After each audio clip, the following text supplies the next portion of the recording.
My name is Salim Siddiqui. I'm the son of Shamshad Ali Siddiqui. My father is a man from India. He was born and raised in India. Now, India is a country that has some Muslims, but it's a majority pagan country, as we've discussed even in the short reference to music. But if you study the Indian culture, you know that there are tons of pagan rituals and practices and all kinds of strange things going on. As well, you will know that of the types of evil jinn practices, there are many things going on. And so my father grew up in a strange land, being told by a noble mother, who was also a person who understood the faith and the truth of the light, that there are certain stories you must understand. And so my father tried to get out of this country called India and go to a place where he could do what all sons of Adam tried to do, have a better life and have a good family and do things that are different. And in those days, after colonialism in India, it was the idea for him to come to the West, right? Come where all sons of Adam are free. Come where anybody can, try and live out the dream, make something of yourself. And I'm going to start talking casually because now I'm telling my own personal story. And because it's my own personal story, it's going to be up and down, but it can be casual, but it is important and it's there for a reason. Well, there he travels, like the tale goes, knowing only a little bit of what he knows. He becomes a lawyer in India. Now, Muslims had it rough in India. I can't go into all the details, but he had to become a lawyer just to be able to know a judge, just to be able to get a passport application, to be able to get permission to leave the country. It's rough days in the world. And so he goes to England and meets a woman named Janice Clappenson, a British lady. And to make a long story short, my mother, peace and blessings be upon her, was a Christian woman. And now you know why I got this white boy look, right? And so the story gets a little bit more interesting. Now, my mother, so that she understands the story, is that my mother grew up like most Christians, right? I'm able to tell you the tale because the tale is true. My mother grew up like most Christians. She got to Sunday school and heard some of the stories. Yeah, I heard some of the stories of the prophets, like, there was that thing about Noah. I like that story. It's got some cute animals and all the stuff. I mean, she knew the same things that all of you have heard me just tell. But nobody had ever told her a lot of the story or more of the story. And so when my father came and said, look, we're Muslim, this is what we believe, and there were lines of prophets, and my father told her some of the stories and gave her some of the books and said whatever he had heard from his mother of some of the truth of the light, he said, no matter what you believe, just remember whatever they said about Jesus, he was a great prophet and we don't deny that, but there's only one God. And so when my mother heard whatever my father told her, she did what the sign of a true believer does. She said, yes, I believe this. This is the truth of the light. This is the story that I used to know and believe till this time. This, what you're showing me, is clearly the next step in the story.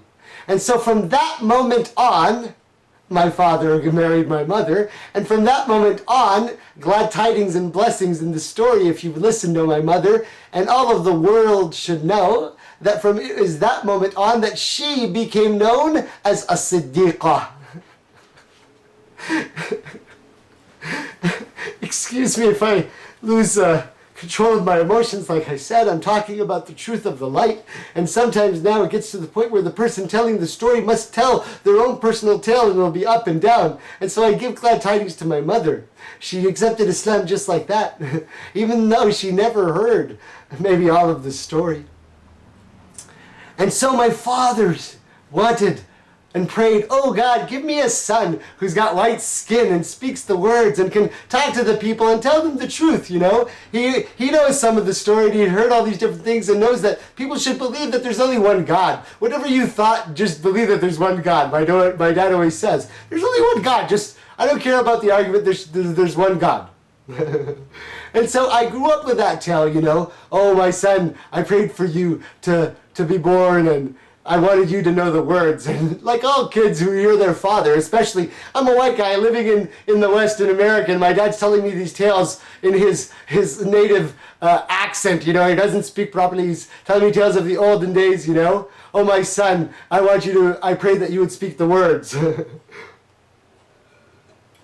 The story's a little funny, and I'll try and tell it quicker. And so my father prayed, please, give me a baby who can speak the words. And the moment came, and my mother, pregnant, and alhamdulillah, praises be to God, and they have a baby, and it's not me. I told you I'm going to tell you the truth, and sometimes it's funny. It wasn't me. As I told you, the person who finally tells the story of the truth, the story's not about me. The story's not about me.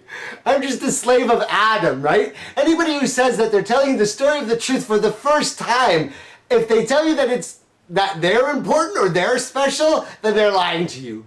There's only one God. He is the Most High. The only great thing that I have is the ability to tell the story. And there's an important reason why.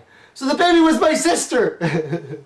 And nobody's known this whole time, why the heck was she born first? It's just a little joke, Baji. My older sister, please, peace and blessings be upon you, and listen to this story, because the truth of the light will be made known to you. My sister is a good woman, a believer in Islam.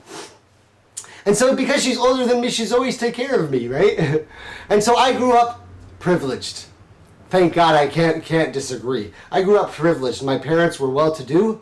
I grew up in America. But you know, I felt that weirdness where my dad's brown, my mom's white. I'm not really white. I'm not really brown.